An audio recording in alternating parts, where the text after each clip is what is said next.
out and you come across the leprechaun, let's say it'll be... She took them off for a drive in a carriage and she turned them into swans. You don't see the banshee anyhow. Do you understand? Like nobody... You just hear it. Crept up, grabbed it by the shoulder, turned around and she smacked him in the face. Storytelling is just the way we pass down things. Hundreds of years ago, that was it. That was the way people were entertained and people loved the stories and everyone was believing. Whether or not it's true or not, it was been spread around so much that nearly everyone would be a believer some way. You'll hear this. I hear them at school, and you'll hear them with families, and you'll hear them just locally. But Mark, wasn't encouraged in your house, or that was just your house? No, well, they tell you things, what they had been told, pass it down, word of mouth.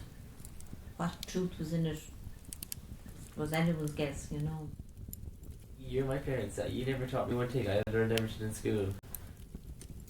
I suppose if you believe in religion and you believe in spirituality, that it's not unusual that there would be such a thing as the spirit world.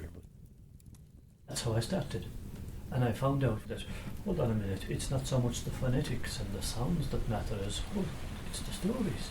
I'm talking to people that I never knew these stories existed. And once I started collecting them, I've never stopped since. Because here was a different world entirely that I didn't know existed. Dad has an amazing imagination and he'd tell us stories. And I, as a young child, would have been very interested in my heritage anyway. So I would have read the old stories. Well, I always enjoyed the folklore associated with swans, and there's so much in Irish history about swans. It figures very strongly in mythology, and when you see swans, they have a grace about them that can stimulate concepts and attitudes and ideas of the other world. There are those people who would hear sounds, things that go bump in the night, things that screech in the night, and see them as ghosts, see them as leprechauns, see them as spirits or creatures from the other world. In my experience, I've been able to identify them as in science because I have a scientific background. So, for instance, the screech of a fox at night time will sound like a woman being assaulted or being affected by some sort of spiritual engagement. I'd always give credit at the end for the person who told me the story. That's the least you can do for the people, just to show you're not keeping up all these things hidden to yourself. You give back some of these things to people. But people, I tell you, in 20 years in Ireland, things have changed enormously. Irish people are still pretty friendly, but not nearly as friendly as they were. No way. Even back in the 1940s, the storytellers weren't there and they had good stories, but they could no longer get an audience.